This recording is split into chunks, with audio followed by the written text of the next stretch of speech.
Hi, I'm Vince Weston, and this is my update and final on my Bandai group build, um, which, if you remember, was uh, R2D2 and BB-8, but not in that order.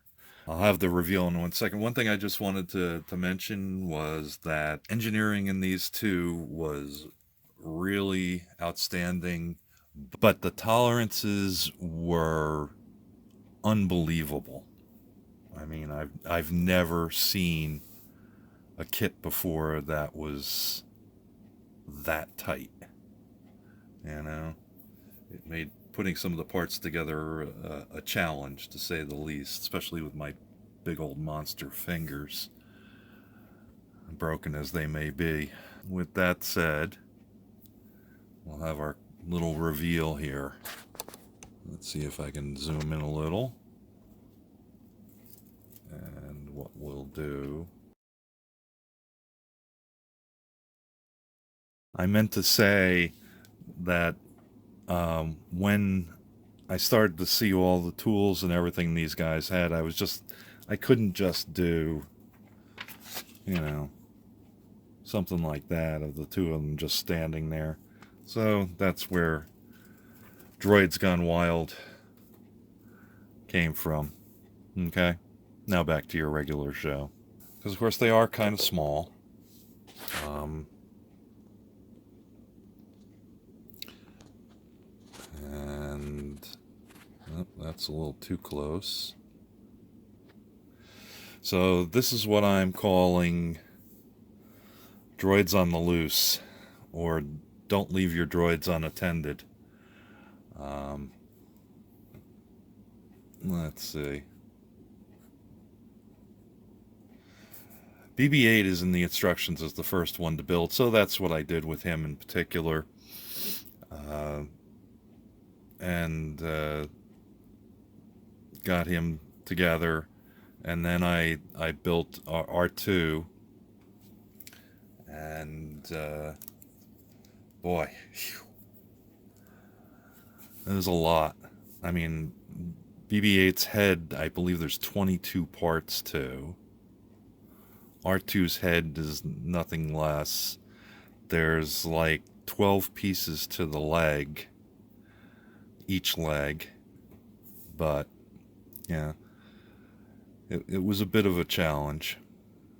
And of course, the kick me sign, by the way, I don't know the written language of Star Wars, so I just did it in English. Let's see. One of the things was I used actually a couple of the stickers and none of the decals.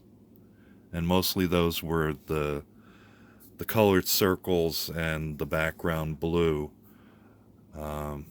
Everything else I basically painted with either charcoal, um, craft acrylics, sorry, or I found this color that I had called Ultra Blue, and it's exactly the same as the blue parts on R2. So I basically just painted up most of them. Some of these stickers and decals were just crazy. I mean, this is supposed to go around B8's monitor somewhere, and I just decided to paint it. The heck with them.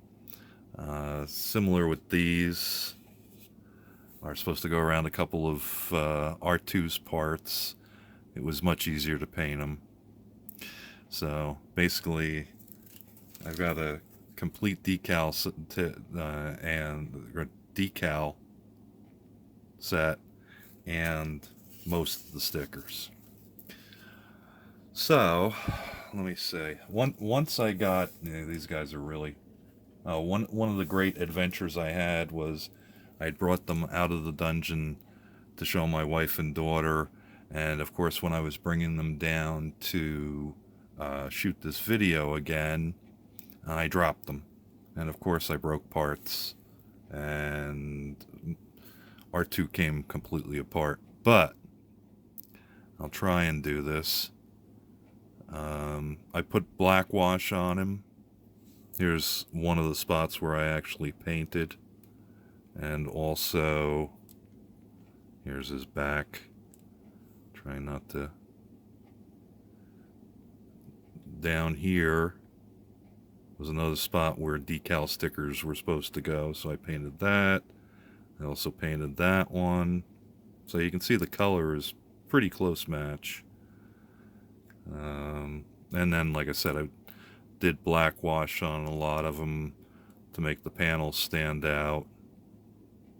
There's actually a sticker, which I probably should have painted behind it before I did it.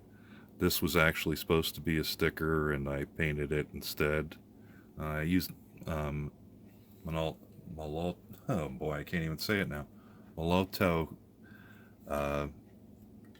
pens to do most of that. And I did BB-8 in a running position here. And you can see I put black wash on top. I use the black wash more or less just to bring out some of the details and make them look a little dirty. They do give you 2 of each of these 2 parts here. And actually it's a good thing I did, because I broke this one, the lower one. So that was fun.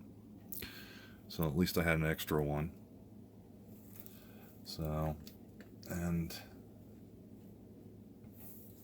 if you look closely, you can actually tell that BB is using his tool to give R2 the finger as he's running away.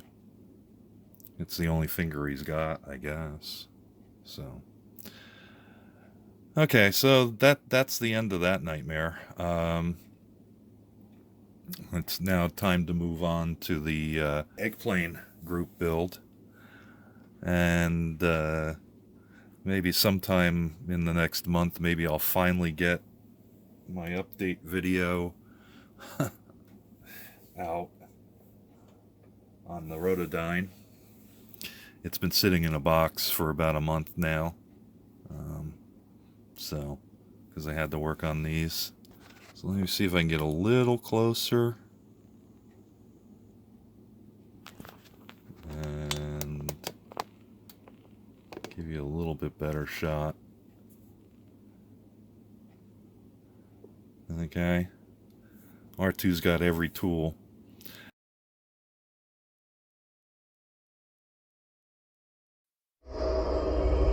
Thank you for watching Vincent Weston Models Foam the Dungeon.